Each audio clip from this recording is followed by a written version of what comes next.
સુરતમાં 20 ફૂટ ઊંડો ભૂવો પડતા બે ઇમારતો ખાલી કરાઈ છે। ચોક બજારમાં મેટ્રો ટનલના કામમાં સોસાયટીના ગેટ પાસે ભૂવો પડતા સિમેન્ટ કોન્ક્રીટનું પુરાણ કરાયું, મોટી દુર્ઘટના બનતા રહી ગઈ છે।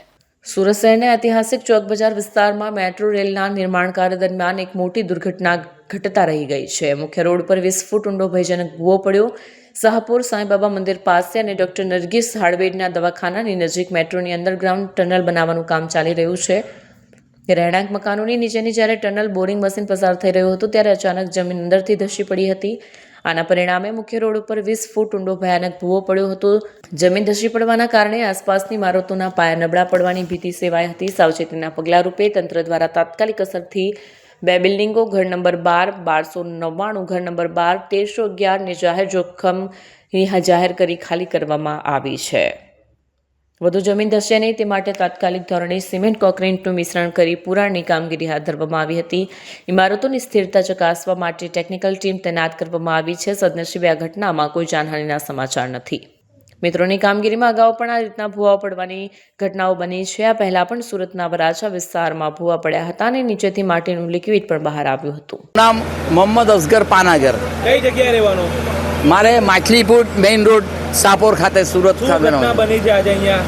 ભાઈ અહીંયા છેલ્લા અઠવાડિયાથી મેટ્રોના રેલવેનું કામ ચાલતું હતું અને સર્વે કંઈ થતું હતું। એ લોકોને અમે પૂછતા હતા ભાઈ શું છે, અમારે કંઈ વાઇબ્રેશન થશે, કંઈ નુકસાન થશે, આમ તેમ, તો એ લોકોને તમારે કંઈ નુકસાન નહીં થાય, 70 ફૂટ નીચે છે તમારું, આવું કંઈ નથી અને એવું કંઈ બનશે એવો કંઈ અમને એ લોકોએ અગોતરી જાણ કરી નથી। આ ગઈકાલે સાંજા પછી એ લોકો મેટ્રોવાળા ગયા પછી આજે સવારના ઓચિંતાનો રોડ બેસી ગયો। કેટલા ફૂટનો ખડ્ડો પડ્યો છે? ઓછામાં ઓછા 15 ફૂટ ઊંડો અને 20 થી 25 ફૂટ લાંબો ખાડો છે અને જોઈ રહ્યા છે લગભગ 6 થી 7મી ટ્રક આ માલ અંદર જઈ રહેલો છે।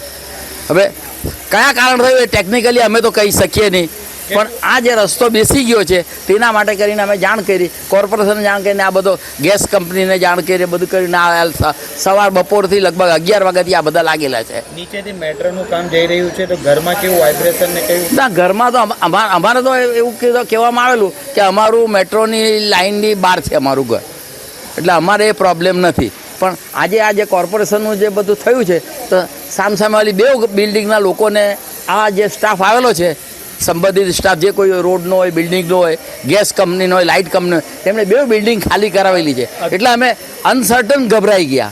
અધિકારીઓને ત્યાં પૂછ્યું, શું કીધું તમને? ના, અધિકારીઓ તો કંઈ કોઈ વ્યવસ્થિત જવાબ નથી આપતા, એ લોકોની કામગીરી કરે ને આપણે કંઈ જાણતા નથી, ટેકનિકલ કારણમાં આપણે કંઈ સમજી શકીએ નહીં, જોઈએ કે એ લોકો કામ કરી રહ્યા છે।